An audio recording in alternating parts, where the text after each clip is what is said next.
જમવાનું કેવું બન્યું તું આસ્તા? જમવાનું તો સારું હતું મમ્મી, પણ આ બુટ્ટી, આ ભાભી જે બુટ્ટી પહેરી છે એ તે ભાભીને ક્યારે અપાવી? મેં પહેલી વાર પાડી. હમણાં તાર ભાભી રે કડવા ચોથનું વરત હતું ને, તારે એને બુટ્ટી અપાવી હતી, 2 તોલાની છે. વાહ મમ્મી વાહ, મારા લગ્ન પછી તું કેટલી બધી બદલાઈ ગઈ છો. તું મને ભૂલી જ ગઈ છો. ભાભી આગળ છે ને કેટલા છે ને ભારે ભારે ઘરેણા છે, કેટલી મોંઘી મોંઘી સાડીઓ છે, ત્યાં તો કબાટ ભરેલા છે કબાટ. અને હું ગમે ત્યારે અહીંયા આવું ને તું મને લિફાફા આપી દે છે પૈસા નાખીને કે તારા આનાથી જે લેવું હોય ને તું લેજે. અને એ પૈસાથી છે ને ભાભીને હાડી, ભાભી આગળ જે હાડી છે ને એવી હાડી નથી આવતી. ભાભીના નસીબ બહુ સારા છે કે એને આવું એવું છે ને સારું એવું સાસરું મેળવું છે ને તારે જેવા સાસુ મેળા છે કે જે પોતાની દીકરી કરતા છે ને વહુને વધારે છે ને પ્રેમ કરે છે.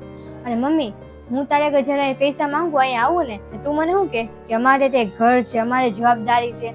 તો જયારે તું ભાભીને પૈસા આપો છો ને કે કાંઈક વસ્તુ લઈ દે ને ત્યારે તને આ ઘર યાદ નથી આવતું? તું આટલું બધું અમને હું સંભળાય છો? તને તારા તહેવાર આવે છે, તારે તને બધું દઈએ જ છે. તહેવારોમાં તમે મને શું આપો છો? હમણાં તે ભાઈ બીજ ગઈ, ભાઈ બીજમાં તમે મને શું આપ્યું તું? 5000 રૂપિયા આપ્યા હતા. આજકાલ 5000 માં આવે છે હું? અને છે ને દીકરીઓને જયારે આપવું હોય ને ત્યારે તહેવારોની વાટ જોવાની, અને વહુઓને કઈ આપવું હોય ને તો કાંઈ નહીં, ટાઈમ બાઈમ દિવસ કઈ જોવાનું જ નહીં. ગમે ત્યારે તમે વહુ પર પૈસા ઉડાડી દો. તને એ નથી દેખાતું કે તારી વહુ કેટલા મોંઘા મોંઘા ખર્ચા કરે છે, કેટલા બધા પૈસા ઉડાડે છે, શોખ મોજ ખાટું? તને તારી ભાભીના મોંઘા મોંઘા શોખ દેખાય છે, પણ તને ઈ નથી દેખાતું એને કેટલી મહેનત કરી છે. એને લગ્ન પછી તેને ભણવાનું ચાલુ રાખ્યું અને વહેલી ઉઠે અને બધા કામ કરે અને પાછી જોબ ઉપર વહી જાય વહેલી ઉઠીને કામકાજ કરીને. એવું થોડું હોય? એના પોતાના શોખ, અમારા ઘરના બધાના શોખ પૂરા કર્યા વગર તને પૈસા બધા આપ્યા જ કરે. એને અમારા બધાના શોખ પૂરા કર્યા છે અને આગળ એને કેટલું કર્યું છે અમારી માટે. તારા લગ્ન પહેલા તો મેં તને કીધું તું કે તું ભણી ગણી મજાની પગભર થા અને તને મજાની નોકરી મળે તો તારે બધું પગભર રહેવાય. અને તને તો શું હતું?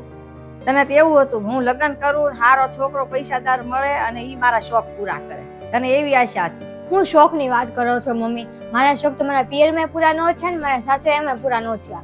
શોખ તો તું તારા પિયરમાં તે પૂરા કરી શકે, પણ છે ને જમાઈ જોવા આવ્યા ને તો તું ના ન પાડી તે કે મારે હવે લગ્ન હમણાં નથી કરવા પપ્પા, મારે ભણવું છે ગણવું છે એવું તે બોલી જ નહીં, સીધી તે હાથ પાડી દીધી એટલે તારા લગ્ન થઈ ગયા. તારે તો શોખ હતો કે તારા પતિના પૈસે જલસા કરવા, મોં શોખ કરવો. તારી ભાભીએ છે ને ખૂબ મહેનત કરી છે એના જીવનમાં, એટલે એનું આ ફળ મળ્યું છે. તે મહેનત કરી હોત ને તો તું એની જગ્યાએ હોત આવી જ રીતના, પણ તારે તો કઈ એવું ધ્યાન દેવું જ નતું, કઈ શોખ જ નતો. અગાસીમાં સડી જતી હતી ફોન લઈ અને નકરા વિડીયો બનાવ્યા કરતી હતી. હા મમ્મી, તારી વાત સાચી છે. તું મને કેટલું સમજાવતી હતી કે આ વિડીયો બનાવવાથી કાંઈ નહીં થાય, તો તું તારો ટાઈમ વેસ્ટ કરો છો ને મારે ભણવા પર ધ્યાન આપવું જોઈએ.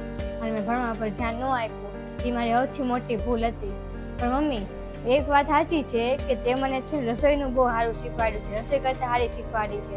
તું છે ને એને હું ફાયદો ઉઠાવી શકું તો હું છે ને મારી રસોઈના વિડીયો બનાવીને ઇન્ટરનેટ ઉપર હું મૂકી શકું છું અને એને મારું પ્રોફેશન બનાવી શકું છું, મારું કરિયર સેટ કરી શકું છું. મને માફ કરી દેજે મમ્મી, મેં તારી એક વાત સાંભળી નહીં અને હવે મને છે ને ભણતરનું સાચું મને મહત્વ સમજાણું છે. મને માફ કરી દેજે. તારી સાથે અને ભાભી સાથે મેં છે ને સારું વર્તન નથી કર્યું, બહુ ખરાબ હું ભાભી વિશે બોલી છું.